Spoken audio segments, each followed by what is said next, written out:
Goeiemôre, dit is Vrydag die 13de Junie. Daar's min goed so lekker soos om 'n kampvuur te gesit en stories te vertel, met mekaar te gesels, om te hoor hoe dit gaan, om saam te kuier en saam te lag. Ja, om regtig daai eenheid saam te ervaar, saam te sing, saam bly te wees. In Handelinge 2 vers 42 skryf Lukas: hulle het bly volhard in die leer van die apostels, die verbondenheid met mekaar, die breek van die brood en gebede. Na die uitstorting van die Heilige Gees kom meer as 3000 mense tot bekering.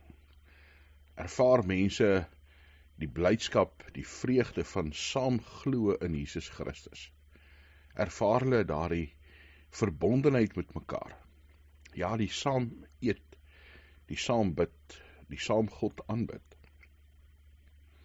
Die vreugde van Christen wees lê in die wete dat ons vrygespreek is deur Christus, dat ons vry is om vir God te leef, maar ook dat ons nou deel is van 'n groter gemeenskap, 'n geloofsgemeenskap, dat ons deel is van 'n nuwe huisgesin, 'n nuwe volk.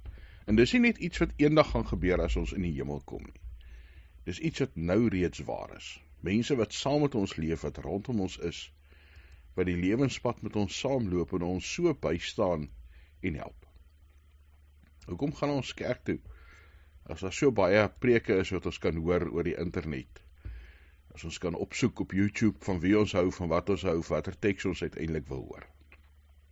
Dit gaan daaroor dat ons daardie gemeenskap met gelowiges ervaar, daardie verbondenheid met mekaar. Mag die Gees in jou 'n begeerte wek vir daai verbondenheid saam met ander mense. Mag die Gees in jou ook werk dat jy uitreik om dit te wees, dit te gee vir ander mense. Hemelse Vader, dankie dat ons aan U kan behoort, en dat ons saam met ander aan U kan behoort, dat ons kan deel wees van 'n huisgesin, van 'n geloofsgemeenskap, van 'n kerk, van 'n gemeente, ja, van U volk en U koninkryk. Mag ons, Here, deur die Gees wat in ons werk, daardie verbondenheid in die eerste plek met U beleef, maar ook met mekaar. Mag ons mekaar se teenwoordigheid waardeer. Here, mag ons in mekaar krag en vreugde vind. Mag ons mekaar aanmoedig en bystaan.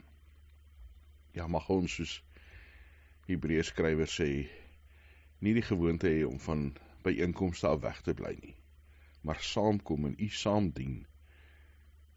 Here, die lewe is uitdagend genoeg, dat ons nie net dit alleen hoef aan te pak nie. Dankie dat ons vir mekaar kan bid ook as gemeente, vir hulle van ons wat in die hospitaal is, wat operasies ondergaan, Here, hulle wat by die huis aansterk, wat bang is, vir môre, vir oormôre, dalk vir toetsuitslae wat hulle moet terugkry by 'n dokter. Here, hulle wat bekommerd is oor hoe om te oorleef in moeilike ekonomie, in 'n misdaadgetuieerde wêreld. Geef ons vrede en krag, wysheid en hoop, want U is die Almagtige. In Jesus Christus se naam. Amen.